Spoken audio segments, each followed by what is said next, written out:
শনিবার বিকাল ৪টায় নাঙ্গলকোট উপজেলার বাসন্ডা গ্রামের বিশিষ্ট ব্যবসায়ী ও বিএনপি নেতা নবীর বাসা থেকে সামাজিক অনুষ্ঠান শেষে আলহাজ গফুর ভূঁইয়া পেরিয়া ইউনিয়নে কাকিরতলা গ্রামে জনসভায় যোগদানের উদ্দেশ্যে মোটর শোভাযাত্রা সহকারে যাত্রা করে।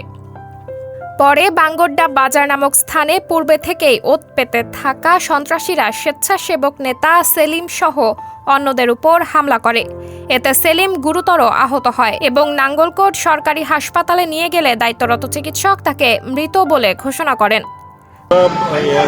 আমাদের একজন ধনাঢ্য ব্যক্তি ওই বাসন্ডা ইউনিয়নের নবী আমাদেরকে দাওয়াত দিয়েছে। ১,৫০০ থেকে ২,০০০ লোক আমাদের সাথে গেছে গাড়ি এবং হুন্ডার বহরে।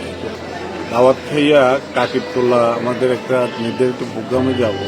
বাকরডার উপর দিয়ে যাওয়ার সময় ওই যে মুবাসেরের লোকেরা যে ছিল হুন্ডাটা ছিল ওদের উপরে ওই যে লাঠি দিয়া দিছে, ওরা ছিটকে পড়ে গেছে। উল্লেখ্য যে হামলাকারীরা মুবাসের গ্রুপের রাজনীতির সঙ্গে যুক্ত বলে সবার কথা জানতে পেরেছে।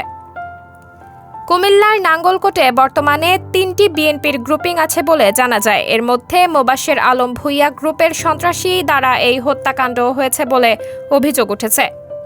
নিহত সেলিম উপজেলার হেসাখাল ইউনিয়ন স্বেচ্ছাসেবক দলের সভাপতি ও সাবেক কুমিল্লা ১০ আসনের এমপি আলহাজ গফুর ভূঁইয়ার কর্মী ছিলেন।